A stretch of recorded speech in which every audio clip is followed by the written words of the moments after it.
if you're trying to get people to donate into a cause that actually deep down, if we really think about, we really want to change something, let's make it fun. Whether or not that's a night out powered by the Warehouse Project or a day in Manchester Central, this is a charity working at the heart of a network of organisations really wanting to make a difference. DJ Baton. Big sickness. Yeah, but what a night. What a viral, massive night that kind of really took off. Angela Rayner going viral with Entrance. Who would have thought? That was truly incredible. I've never seen anything like it. And for us, the really great thing about that is you're doing it alongside us. DJ Battle in particular is kind of, we just like, can we do this? You're like, yeah. Can we do this? Yeah. Can we do that? Absolutely. Because we know the impact of it. You're doing it because you want to be part of something good. And people coming back, people coming to us and saying, when's the next one of this? That was great, when you're doing that again. And that's it. That's all we need to do. So we don't actually do any introductions here. But for those that don't know who you are, just introduce yourself so that people know who you are. I'm Fran Darlington-Pollock and I'm Chief Exec of Greater Manchester Mayor's Charity. What's up, Doc, as they say. You're also a doctor as well. Doctor, yeah. Dr. Fran Darlington-Pollock. What's up, Doc? Welcome to Badgering. Yep. This is a series of badgering episodes that we meet our friends and we chat about stuff for a couple of minutes and find out more about what makes people want to work with us and for us and against us and all that kind of stuff and everything in between. So let's tell people how we first met, actually. That's why we talk about that episode. DJ Baton. Craziness. Yeah. That was probably like within days of me starting at this job and not that far into the journey to the DJ battle, not that far out from the actual battle itself. It was a quick turnaround. It was, yeah. But what a night. What a viral, massive night that kind of really took off. Angela Rayner going viral with Entrance. Who would have thought? That was truly incredible. I've never seen anything like it. Badgering Coombs, we're now quite connected to the Mayor's Charity now, aren't we? So we fell in love with it and everything it stands for. Tell us a little bit more about the charity.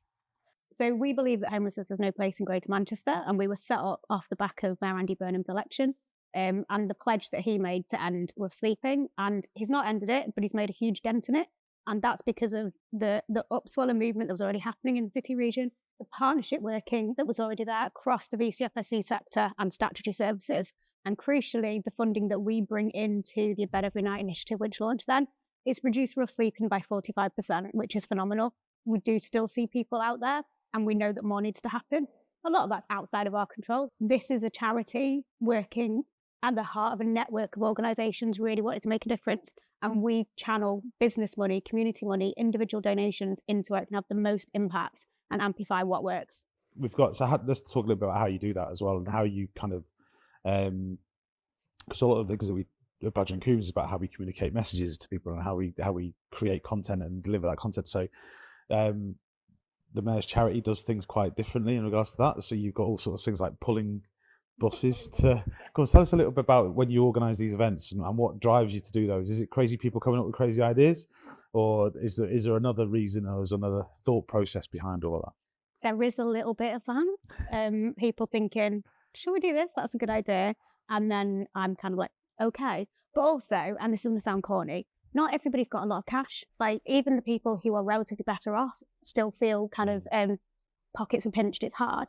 So if you're trying to get people to donate into a cause that actually deep down, if we really think about, we really want to change something, let's make it fun. Let's make it different. Let's make it something that can reach lots of different people, whether or not that's a night out powered by the Warehouse Project or a night in Manchester Central, not a night, a day in Manchester Central, pulling a bus with your team.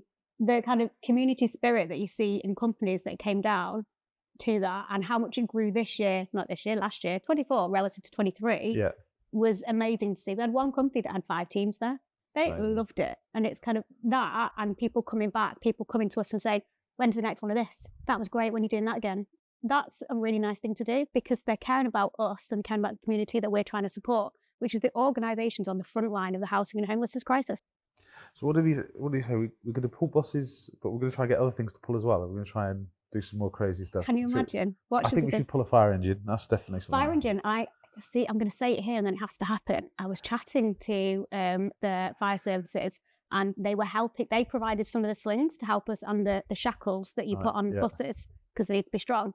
When I was there at one of the depots, the guy was like, should we do a fire engine next year? I'm like, yes, Brilliant. The Pride one. Get the thing going. The horn. Yeah, all the sirens going, Yeah, all the so lights good. flashing. Yeah. Oh, I'll definitely go. Did you pull the bus this year?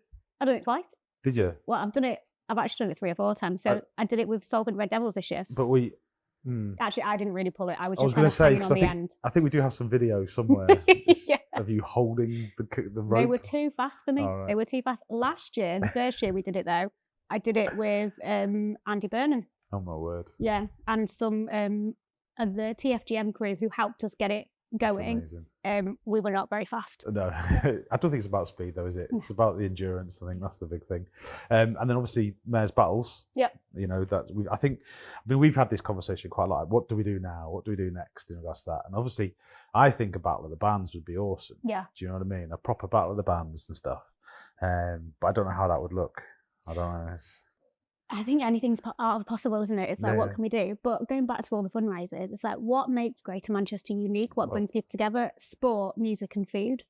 So we've done sport, we're doing music, we've had the DJ battle. How do you bring more music in? And also look at some of the stars we had at the music DJ battle. That's not just DJs, there's bands that are getting involved. So I think it would be entirely possible to go bigger and bring more people in. But I think Steve would struggle with great bands because there's not that many great bands in Liverpool compared to Manchester, though, is there? Oh, we can't just assume that because they had the Beatles, that's all they've got. Let's be a bit fair. Okay. I used to work at Liverpool University. Well, I suppose I have so to be I've a got bit of neutral now. affection. Yeah, so I've got to be neutral, don't I? So, Yeah. That's a good point. All right. Yeah, I won't be neutral, don't I? All right. So, and then I think, obviously we talk a lot about digital communication, digital storytelling. So how important, and it's a good conversation to have around the social media for good and social media for bad and all these things. How important is it to get those communication messages right as a charity? And how do you struggle with trying to get the right messages across? Is there a lot of noise there? Tell us a little bit more about the experiences of that. That's hard because all the different platforms that you can be active on in terms of digital media have different audiences and they're all doing slightly different things.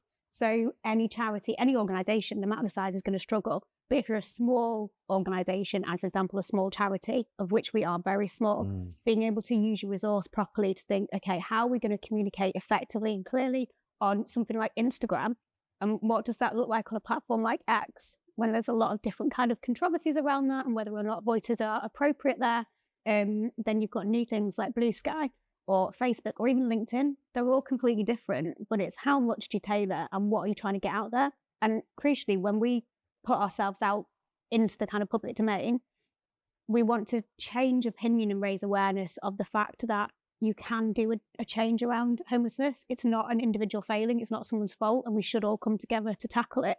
And actually, we've got to put more money in. Yes, the government should be doing stuff. Yes, there needs to be changes there, but we can support. So it's about raising the profile of the organisation such that people think, you know what, they know what they're doing, they know where it's going, and we are able to make sure it goes where it can have the most impact and work in partnership and collaboration across the city region, but also challenge stereotypes. You know, what is the experience of homelessness?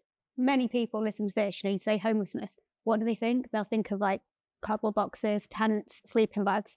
That's one very visible, but one type of homelessness, one experience. And the people who experience real sleeping are very varied. It's not the same kind of image that everyone conjures. So I think some of it is around that, kind of challenging that, and then going even further and being like, instead of thinking about the person in the sleeping bag, let's think about their journey out of that. And let's think about how close any of us might have been to a situation where we're like, I can't pay this month's rent, or I'm going to have to move because they're going to put the rent up and I can't afford it. Or you know what, I want to move to London or to Manchester or to Liverpool or to Birmingham, but I can't afford the houses. You know, that's part of the experience of homelessness. So I think bringing that message and that story into the kind of digital domain and reaching people there is really important.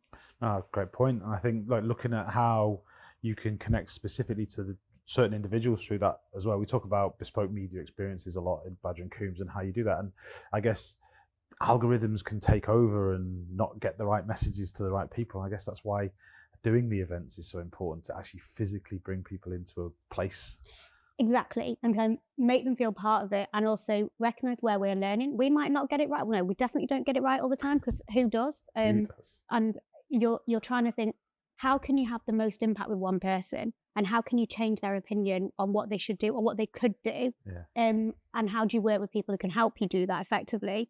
But also, how do you get past people's different personal biases to say, forget that, forget the name of the charity, forget where it is. Just remember, do you think people should be homeless? No, that's a good point. Very good point indeed. We've got an event coming up soon, haven't we? Maybe this might go out after that though. I don't know. I have to check with Jazz when she's actually going to do this. But if it's after the event, we had an event just recently. It was brilliant. But we've got an event coming up soon, haven't we? And I think I was there last year. It was busy. It's going to sell out. If this is afterwards, you've missed a great event. If you haven't already got your tickets, get your tickets. Yeah. It's going to go really quick. Tell us a little bit about the gala and tell us about what New Century Hall and how amazing it is. Yeah. So again, going back with that, I know it's all we do things differently, and we do love saying that in Manchester, don't we? But we'll still say it. I have been to a few different dinners, and actually before I joined this role, I had no idea about this world, but there's a formula to a classic gala dinner, isn't there? The black tie, stand up, and kind of, fancy sit down meal. They're fun, and they've got the place. They're not our place. I know. And they're not what we want to do, and they're not resonating with people. New Century doesn't put on events like that. And actually the first dinner we did there was one of the first they'd done, and we were testing it. So we're really loving growing with them on their journey. But I think the key thing about it is you've not got round tables where it's just a group you came with. We're in kind of like beer keller style tables, a full bit. And it's different food. It's food from the traders down in the kitchens in New Century. It's interesting music. Last year we had Andy Burnham on the decks. I know, yes. Which was very enjoyable. He enjoyed it. He had a good set list. Yeah. And it's mixing it up so it's kind of like accessible to lots of different people, whilst recognising we're all there for one reason, to celebrate what can be achieved when you stand together and raise more money to get it into the system that needs it. There's so many people, and there were so many different businesses there. And I think that's the key thing, is that the ability to get chatting and networking with these other businesses as well is brilliant. We've met some fantastic businesses through it as well, and spoken to real estate. So I think if we can encourage anybody to get involved, we'd be saying, let's come and give us a shout, give me a shout, give Fran a shout. Definitely, it's worth doing. Just let's go back a little bit though, and let's look. How have you, how did you end up as CEO of the charity? What were you doing before? How did what I mean? How did this journey of your personal journey to this come around? So before I was a university lecturer. So I was at the University of Liverpool, and I was teaching population and health geography from a data science lab. I'm not very techie, but I was in a data science lab, and used big data to understand inequalities between different groups, but recognizing that it's the interactions between people, place, and politics that shape uneven outcomes. Really enjoyed doing that there. Was also at the time on the board and then chairing a charity called the Equality Trust, which are actively working to dismantle structural inequality and recognising that the bigger the gap between us, the poorer the outcomes for everyone, no matter where you sit in that hierarchy. And doing that made me feel closer to the work that I was writing about and researching, inequality, disease, welfare reform. And so, as everyone did during the pandemic, I was kind of like, could I do something different? Looked elsewhere, spent a year at Save the Children. So I was at Save the Children UK as a research advisor, but also co-chairing the Save the Children International working group on research priorities, and really enjoyed that still. But that was kind of international development, and I was like, that's not my space. And saw a role at the Mayor's charity, kind of social inequality, like ultimately homelessness and housing instability are just a very, very acute consequence of unequal societies and structural issues. So I thought maybe I could go there, and they thought, should be all right. So here I am. Very handy. Yes. Very handy. Big data. I mean, you talk about big data and all the work to that. It plays a massive role in modern media consumption behaviours as well, and the way that we try and understand the audience and their behaviour towards it. A lot of people use big data is future, big data is future. Nobody actually know what it means. Yeah. Nobody understands it and what it can do. And I think some people are quite afraid of data. Definitely. And the privacy element of it all. But for me, personally, I'm warts and all, open up and everything that's fine. I'm not bothered. Do you want to take my data to give me a better experience? That's fine. If you can take my data and exploit me with it, well, my fault, I guess. I don't know if I'm not going to look after myself, whatever. But I think data has a very powerful place to understanding. Yeah. And I guess you're in a good position to tell us how good that could be, I guess. Yeah, I mean, I think there has to be really strict and careful ethical parameters on use, and I think that we're not there yet, and that we are maybe a bit too free and easy with it, accept all on cookies and that kind of thing. Yeah. And there's not enough policing, particularly as we move towards AI, not policing on individuals, but on how and where data can be used. But if you don't have data, you don't understand what's happening, and we need that big picture level. So when you're talking about, for example, inequality, it's kind of like one thing I'd looked at and was part of lots of people looking at was life expectancy. And you were seeing a change over time in that, associated with changes in economic policy and the kind of public service cuts in the budget. We'd gone from a point where you had a kind of a rise in life expectancy over 100 years, it was doing that. And suddenly it started to do that. And then for women, it started to fall. You don't have data, you don't know that, and you don't go, what is happening? You don't see that children are dying younger. You don't see, there was a report out last week talking about children in temporary accommodation, so children experiencing homelessness. Last 5 years, 74 children died, and that was linked to being in temporary accommodation. 58 of them were under the age of 1. We don't have data, we don't know that. And if we don't know that, we can't stand up and be like, absolutely not, enough is enough, let's change it. Wasn't there a story out in the news a couple of months ago with that poor lad that died in the accommodation that was all just full of mold? Mold, yeah, and that's led to Alb's law. It's like, how, if you don't know what's happening, you can't do something meaningful to change it. We should be careful, and we shouldn't allow data to become something that exploits. And historically, we have seen it allowed to do that.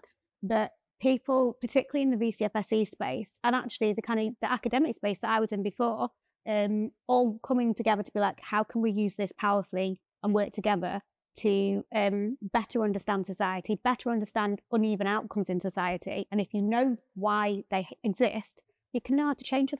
Be interesting to, obviously we use a little bit of AI in our everyday work here, you know, we do, but we don't allow it to roll our decisions, but we definitely use it as a support mechanism to the things that we do. And it'd be just interesting to see how AI takes the data sets forward into the future and understands them, do you know what I mean? And we talk about media consumption behavior and habits, and there's how somebody watches something creates another data set, and where they watch it, how they watch it, where are they watching it, for how long, are they interested in this bit, are they interested in that bit, that creates a secondary data set to that data set. And then before you know it, you've got this whole pattern of behavior around how somebody is watching something or behaving in an environment. And I guess if you then start letting AI and functionality try and decipher and understand that, it can then start getting very, I don't know, complicated, or it could be useful. You've got to be careful what it's training on though, because like if you can import biases across the system. So if you keep kind of training AI on this kind of one group of people or one type of user, then it's going to distort the outcomes. And I don't know enough about this, but I know how you can train things on the wrong data. You can look at it as kind of like healthcare, for example, training things on white skin. So it is that kind of bias. Yeah, it's like statistics. You can manipulate statistics to say whatever you want it to lies, say. Damn lies on statistics. Yeah. Well, this is why we need more northern coders. So we need to put northern bias into AI. That's what we got out there completely. More northern bias in on machine learning and AI stuff. What I was going to say, just before we just finishing up, we always love to get our guests to tell us a little bit about their experiences with badgering coons and stuff like this. Tell us a little bit about what you could also say what you hate about us, but if there's anything nice to say about us, what would you say if you were sort of telling people, oh yeah, badgering coons, these guys, what kind of things would you say about us? Nothing is too much trouble. Like the DJ battle in particular is kind of, we just like, can we do this? You're like, yeah. Can we do this? Yeah. Can we do that? Absolutely. And it's kind of like the sky is the limit. And for us, the really great thing about that is you're doing it alongside us, and you're standing up and being like, we're going to do this voluntary, pro bono, because we know the impact of it. And so being able to not only work with people who are working with really good tech, making it look amazing, making it feel like a really incredible experience, you're doing it because you want to be part of something good. So we get kind of double impact from that, I think. I can say like the charities are like, cool, really nice people, really interesting stuff that they're doing, and they're doing it because they want to be part of something good.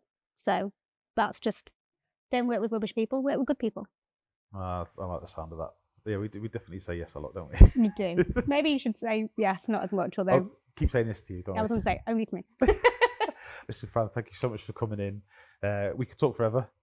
but they don't let me. I always get looks from over there if I'm going on too much, because it's only supposed to be a short podcast. So, but yeah, thank you very much. You're a star, absolute star. Thank you.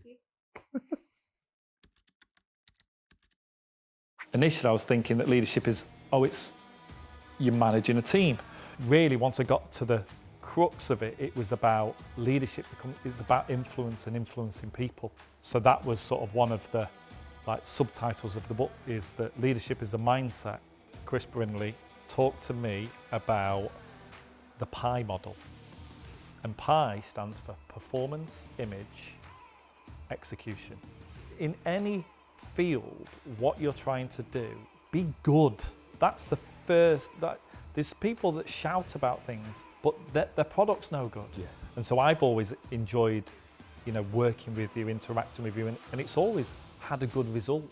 We did your audio book actually, didn't we? We did. I remember having you under a duvet at one stage to go through one of We the might need to chapters. clarify now what that exactly Well, it wasn't me, means. it was you and That's Andy some under a statement duvet, to make yeah. that. Yeah, it was you and Andy under a duvet.